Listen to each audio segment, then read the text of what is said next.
you for joining us for our Word of the Day. This morning, as we continue through the Bible, we're going to look at Romans chapter 5.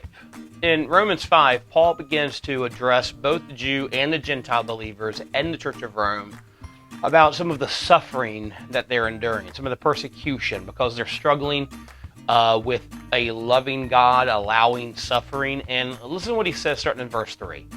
He says, "Not only so, but we also boast in tribulation, knowing that tribulation produces patience. Patience produces character, and character produces hope. And hope does not disappoint, because the love of God is shed abroad in our hearts by the Holy Spirit who has been given to us." During this chapter, at the very beginning, Paul talks about how we are justified by faith with God, and that justification gives us access to the grace of God. Then he starts talking about what happens when we suffer, or really how we should view suffering.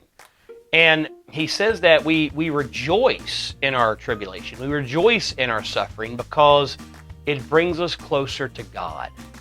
He says the same thing in Romans chapter 10. Suffering brings us closer to God. 1 Corinthians chapter 1 and chapter 10, our tribulation, our pain, our suffering, it helps us realize that when we are weak, God is strong. And this is a theme throughout the writings of Paul, but also throughout the Bible, that when we suffer, and we will suffer on this earth, whether it's suffering because of sin, whether it's suffering like Job, who he had no sin in his life, he was just suffering just because life sometimes is hard, that we find our strength, we find our joy, we find our peace in God. When we go through trials and tribulations, we're suffering, we have pain, we have hurt, we can put our hope in a lot of things of this world, but we're always going to be let down. We're always going to be disappointed.